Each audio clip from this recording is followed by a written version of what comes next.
بسم اللہ الرحمن الرحیم۔ السلام علیکم ورحمۃ اللہ وبرکاتہ۔ دنیا میں بت پرستی کا آغاز کیسے ہوا؟ حضرت آدم علیہ السلام اور حضرت نوح علیہ السلام کے درمیان 10 قرن تھے جو سب اسلام پر قائم تھے۔ قرن سے مراد نسل یا صدی۔ ان نیک لوگوں کے بعد ایسے واقعات پیش آئے جن کے نتیجے میں لوگ بت پرستی میں مبتلا ہو گئے۔ اس تبدیلی کا سبب اس روایت سے واضح ہوتا ہے جو امام بخاری رحمۃ اللہ علیہ نے اس آیت مبارکہ کی تفسیر میں ذکر فرمائی ہے، اور کہنے لگے کہ اپنے معبودوں کو ہرگز نہ چھوڑنا، اور ود اور سوا اور یاغوث اور یعوق اور نصر کو بھی کبھی ترک نہ کرنا۔ حضرت عبداللہ بن عباس نے فرمایا، یہ نوح علیہ السلام کی قوم کے بعض نیک آدمیوں کے نام ہیں۔ جب وہ فوت ہو گئے تو شیطان نے ان کی قوم کے دل میں یہ بات ڈالی کہ جہاں وہ حضرات بیٹھا کرتے تھے وہاں بت بنا کر رکھ دو، اور ان کے وہی نام رکھ دو جو ان بزرگوں کے تھے۔ انہوں نے ایسا ہی کیا۔ اس وقت بتوں کی پوجا نہیں ہوئی۔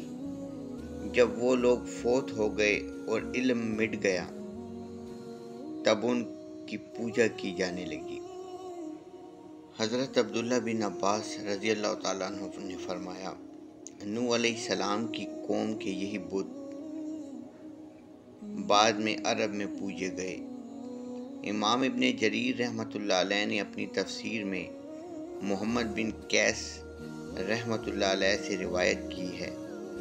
انہوں نے فرمایا ہے، یہ حضرت آدم علیہ السلام اور نوح علیہ السلام کے درمیان کے زمانے کے اولیاء کرام تھے۔ ان کے پیروکار بھی تھے جو ان کے طریقے پر چلتے تھے۔ جب وہ فوت ہو گئے تو ان کے عقیدت مندوں پیروکاروں نے کہا، اگر ہم ان کی تصاویر بنا لیں تو ان کی یاد کی وجہ سے ہمیں عبادت کا شوق زیادہ ہوگا۔ چنانچہ انہوں نے ان کی تصاویر بنا لی۔ جب یہ تصویریں بنانے والے افراد فوت ہو گئے تو ان لوگوں کی جگہ دوسرے لوگ آ گئے، تو ابلیس نے ان کے دلوں میں یہ وسوسہ ڈالا کہ تمہارے باپ دادا ان اولیاء کرام کی عبادت کیا کرتے تھے اور انہی کی وجہ سے انہیں بارش ملتی تھی۔ چنانچہ ان لوگوں نے ان کی عبادت شروع کر دی۔ ابو المطہر سے روایت ہے کہ ابو جعفر محمد باقر نماز پڑھ رہے تھے کہ حاضرین نے یزید بن ملہب کا ذکر کیا۔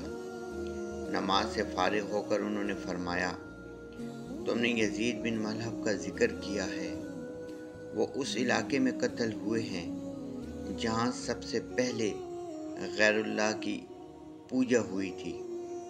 انہوں نے ود کے بارے میں فرمایا، وہ ایک نیک آدمی تھا جو قوم میں ہر دل عزیز تھا۔ جب وہ فوت ہو گیا تو لوگ بابل میں اس کی قبر پر بیٹھ گئے اور بہت زیادہ غمگین ہوئے۔ جب ابلیس نے ان کا غم دیکھا تو انسانی صورت میں ان کے پاس آ کر کہنے لگا، میں دیکھ رہا ہوں کہ تم ان صاحب کی وفات پر بہت دل گرفتہ ہو، تو کیا میں تمہیں اس جیسی ایک صورت بنا دوں جو اس کی جگہ رکھی جائے اور وہ اس کی یادگار بن جائے؟ انہوں نے کہا، ہاں بنا دو۔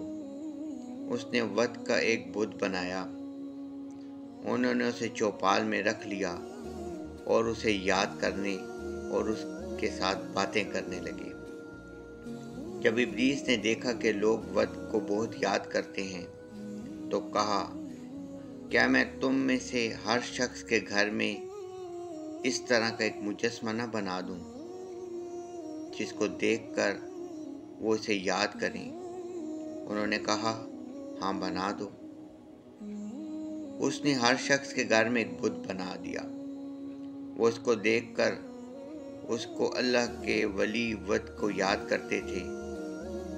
جب ان کے بیٹے بڑے ہوئے تو انہوں نے اپنے بزرگوں کو ان بتوں کو اہمیت دیتے ہوئے دیکھا تو وہ بھی اسی طرح اہمیت دیتے رہے، حتیٰ کہ اگلی نسلیں آ گئیں۔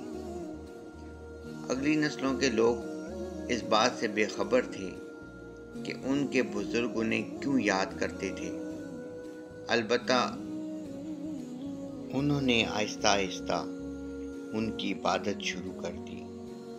چنانچہ سب سے پہلے جس بت کی عبادت کی گئی وہ ود بزرگ کا بت تھا۔ اس تفصیل سے معلوم ہوتا ہے کہ ہر بت کو پوجنے والی ایک الگ جماعت تھی۔ یہ بھی کہا جاتا ہے کہ جب طویل زمانہ گزر گیا تو انہوں نے تصویروں کی جگہ مجسم بت بنا لیے تھے تاکہ زیادہ دیر تک قائم رہ سکیں، یعنی پہلے تصویریں بنائی گئی تھیں، بعد میں تصویروں کے مٹ جانے کے خوف سے مجسمے بنائے گئے، بعد میں ان کی عبادت ہونے لگی۔ ان کے ہاں ان کی عبادت کے بہت سے طریقے تھے۔ حضرت ام سلمہ اور ام حبیبہ رضی اللہ تعالی عنہا نے حبشہ میں جو گرجا دیکھا تھا اس کا ذکر رسول اللہ صلی اللہ علیہ وآلہ وسلم سے کیا۔ ان کا نام ماریہ تھا۔